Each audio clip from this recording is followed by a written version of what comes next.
Mark Twain selected works.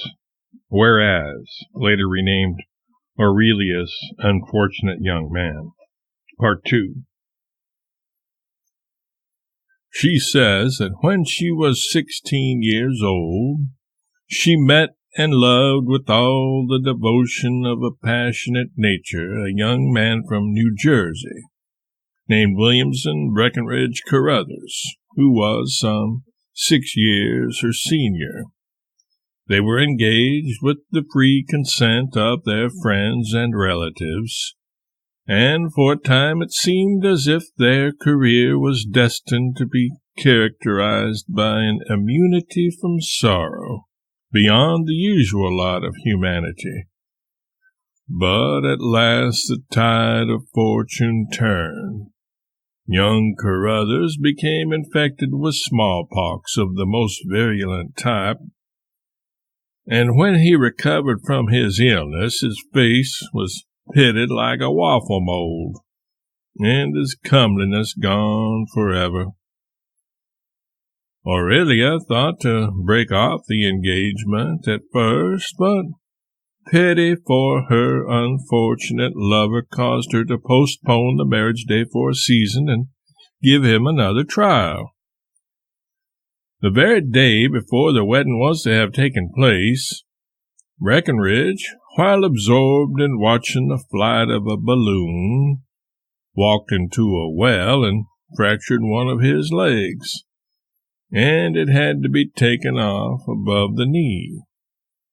Again, Aurelia was moved to break the engagement, but again, love triumphed, and she set the day forward and gave him another chance to reform.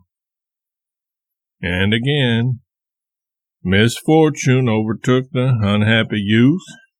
He lost one arm by the premature discharge of a 4th of July cannon, and within 3 months he got the other pulled out by a carding machine. Maria's heart was almost crushed by these latter calamities. She could not but be deeply grieved to see her lover passing from her by piecemeal, feeling, as she did, that he could not last forever under this disastrous process of reduction, yet knowing of no way to stop his dreadful career.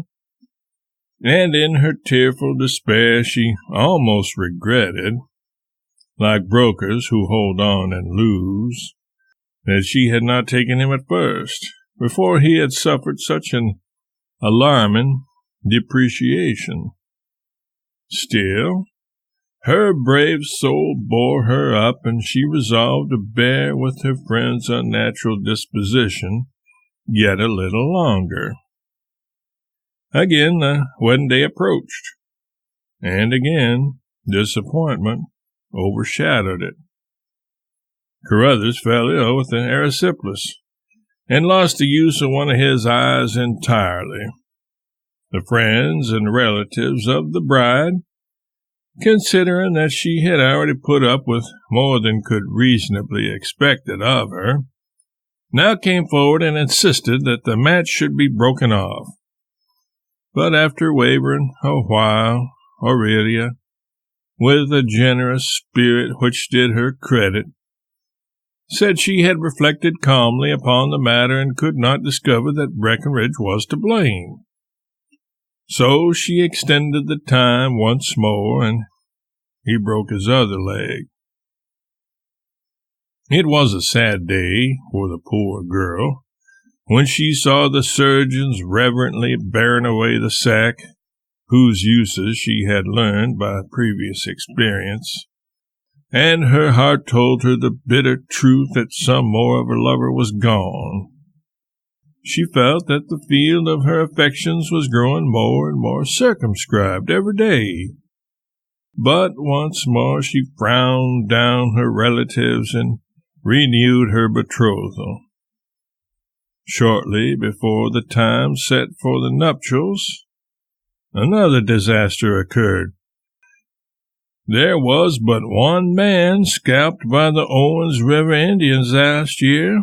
That man was Williamson Breckenridge Carruthers of New Jersey. He was hurrying home with happiness in his heart when he lost his hair forever. And in that hour of bitterness, he almost cursed the mistaken mercy that had spared his head. At last, Aurelia is in serious perplexity as to what she ought to do. She still loves her Breckenridge. She rides with true womanly feeling. She still loves what is left of him. But her parents are bitterly opposed to the match because he has no property and is disabled from working, and she has not sufficient means to support both comfortably. Now, what should she do? She asked with painful and anxious solicitude. It is a delicate question. It is one which involves the lifelong happiness of a woman and that of nearly 2/3 of a man. And I feel that it would be assuming too great a responsibility to do more than make a mere suggestion in the case. How would it do to build to him?